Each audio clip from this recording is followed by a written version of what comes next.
Hello friends, मैं हूं सनातन और आज इस वीडियो में हम जानने वाले हैं लिपपुरी इन्वर्टर एयर कंडीशनर में जो एरर कोड आता है उस सब एरर कोड के बारे में आज हम जानने वाले हैं। E1 का जब एरर कोड आता है उस टाइम हमारा जो इंडोर में फ़ैन मोटर होता है उस फैन मोटर में जब प्रॉब्लम होगा उस टाइम हमारा एयर कंडीशनर में E1 का एरर कोड शो करेगा। अगर E3 का एरर कोड शो कर रहा है इसका मतलब हमारा इंडोर यूनिट में जो टेम्परेचर या रूम सेंसर है उस टाइम जब वो टेम्परेचर सेंसर प्रॉब्लम होगा तो एयर कंडीशनर में डिस्प्ले में E3 का एरर कोड शो करेगा। अगर E4 का एरर कोड शो कर रहा है इसका मतलब होता है हमारा जो एयर कंडीशनर में कॉयल सेंसर या गैस ट्यूब सेंसर जो होता है उस टाइम वो प्रॉब्लम होगा तो हमारा एयर कंडीशनर में E4 का एरर कोड शो करेगा। अगर E6 एरर कोड शो कर रहा है इसका मतलब हमारा इंडोर टू आउटडोर में जो कम्युनिकेशन वायर है वो फॉल्ट है। अगर हमारा एयर कंडीशनर में F1 का एरर कोड शो कर रहा है इसका मतलब हमारा जो इन्वर्टर कंप्रेसर है इस कंप्रेसर में स्टार्टिंग में कुछ प्रॉब्लम होगा तो उस टाइम हमारा एयर कंडीशनर में F1 का एरर कोड शो करेगा।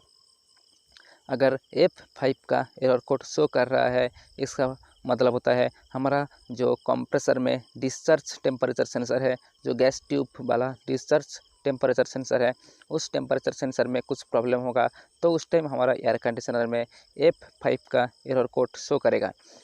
अगर F7 का एरर कोड शो कर रहा है तो हमारा आउटडोर यूनिट में जो कॉइल टेम्परेचर सेंसर है, जो आउटडोर यूनिट में कॉइल टेम्परेचर सेंसर है वो प्रॉब्लम होगा। अगर हमारा एयर कंडीशनर में F8 का एरर कोड शो कर रहा है इसका मतलब हमारा एयर कंडीशनर में जो आउटडोर में जो एम्बिएंट सेंसर है, जो रूम सेंसर की तरह एम्बिएंट सेंसर है उस सेंसर को हमारा उस सेंसर में जब प्रॉब्लम होगा उस टाइम हमारा एयर कंडीशनर में F8 का एरर कोड शो करेगा। अगर हमारा एयर कंडीशनर में F9 का एरर कोड शो कर रहा है इसका मतलब हमारा आउटडोर यूनिट में जो इन्वर्टर आउटडोर यूनिट में DC फैन मोटर होता है उस टाइम हमारा एयर कंडीशनर में F9 का एरर कोड शो करेगा। अगर L2 का एरर कोड शो कर रहा है इसका मतलब हमारा एयर कंडीशनर में जो PCB में जो हाई वोल्टेज प्रोटेक्शन है उस PCB में कुछ प्रॉब्लम होगा या एयर कंडीशनर में हाई वोल्टेज आएगा तो उस टाइम हमारा AC में L2 का एरर कोड शो करेगा। अगर एयर कंडीशनर में